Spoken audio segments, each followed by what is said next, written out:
It's Tuesday, November 3rd. I'm Sean Fox, and you're watching PlayStation News Now, your source of news, rumor reviews, and video game discussion. In today's news, Need for Speed has released and the reviews are flooding in. The always online can't play without an internet connection is getting respectable scores, 3 out of 5s and 8s out of 10s. But nothing that screams you need to buy this game. Worst is, if your internet connection is not great and you're a fan of this series, well, EA have not put any consideration in for you. You just can't play it. Simple as that. In comparison, the Driveclub Bikes Expansion is actually reviewing better than Need for Speed. In fact, Driveclub Bikes is scoring better than Driveclub. Surprise, surprise. Now, if you're an Xbox One owner, you might want to stick with Forza Horizon 2, which is far superior and manages more than the 900p resolution on offer here, and does not have the stuttering frame rate of Need for Speed that affects the Xbox One version. The PlayStation 4 version fares a lot better, running at 1080p according to a full performance test by GamingBolt.com.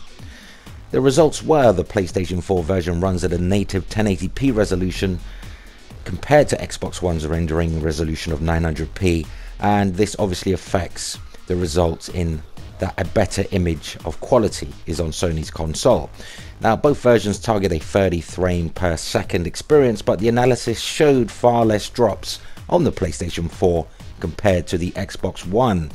There's a link in the description box for those who would like to watch the performance comparison video. Now, even though PlayStation 4 has the superior version of the game, I still can't recommend a game like Need for Speed that insists you're always connected to the EA servers or no cigar. So, in terms of review scores, IGN scored Need for Speed a disappointingly low 6.3 out of 10. IGN even scored Darksiders 2 Definitive Edition a 7.5 out of 10. Much better than Need for Speed, and worse still, Videogamer.com gave Need for Speed a lowly 5 out of 10, describing the game as, well, and I quote, slow, boring, and rarely challenging. Need for Speed is a serious misstep. End of quote. So, did you buy Need for Speed, and what is your impression of this game? How do you feel about online-only games? Let us know in the comments. In other news, now this is according to VG Charts, and whatever you think of the site, most people don't have their own alternative numbers to challenge VG Charts. But anyway, VG Charts has published the lifetime sales of all three consoles on the market leading up to September 30th. Now, looking at the total sales of the PlayStation 4, Xbox One, and Wii U in September 2015, you can see how the PlayStation 4 continues to grow its already substantial lead over the Xbox One and Wii U. The Xbox One, in turn, is slowly increasing its lead over the Wii U. Now, the following numbers are sold to consumers, i.e. systems that have found their way into the consumer's home. So, Sony recently confirmed almost 30 million sold to retailers, but the actual PlayStation 4 figure sold to consumers is 26.49 million units lifetime. The Xbox One has sold 14.45 million units, and the Wii U 10.53 million units. PlayStation 4 is, according to VG Charts, 12 million units ahead of its nearest rival, the Xbox One.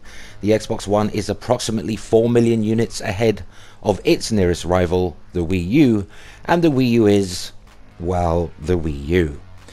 Here are the top 5 UK digital games for September. At number 1, FIFA 16 sold 4,552,075 units. Destiny sold 2,230,087 million units, and Call of Duty Advanced Warfare is still got legs. Surprise, 1,798,016 units, and Metal Gear Solid 5 The Phantom Pain 1,507,125 units, and lastly Grand Theft Auto 5 1,166,386 million units. Forza in spite of Xbox One gamers insisting the game was mostly purchased digitally in light of the poor retail sales as indicated by the MPD. Well, Forza 6 didn't make this list, this digital list, so the digital sales excuse is nonsense. It gets no better for Xbox One exclusive games in the UK for October and the early part of November, as the first week sales for major Xbox One exclusive Halo 5 managed a paltry 150,000 copies, a stark contrast to every other Halo game ever released, making Halo 5 the worst performing title in the series. Microsoft have been quick to compare Halo 5 sales to Assassin's Creed Syndicate. Not the best example, but hey, they've got to make it look good somehow. And as of today, Microsoft have revealed that Halo 5 Guardians has outdone the new Bond film Spectre at the UK box office on its respective opening days.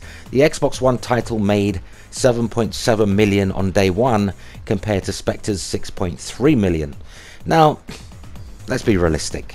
People, you would expect a major release of a game such as Halo 5 or any recognized AAA game to do better than the opening day at the movies. Come on, these games cost way more. The games industry in fact dwarfs the movie industry.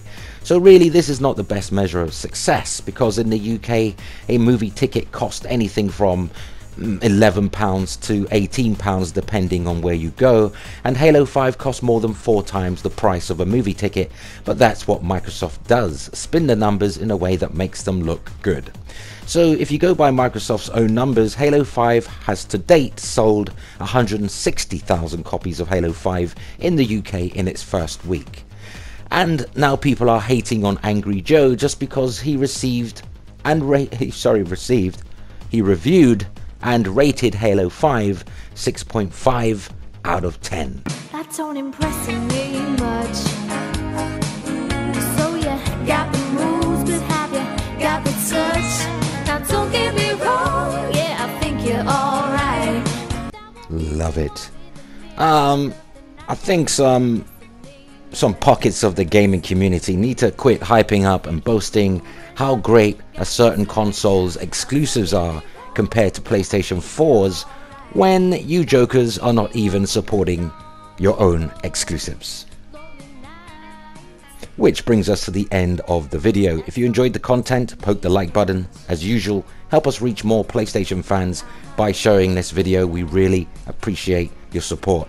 And subscribe for more PlayStation news, rumor, reviews, and video game discussion. Until next time, play games, not corporations. Thanks for watching.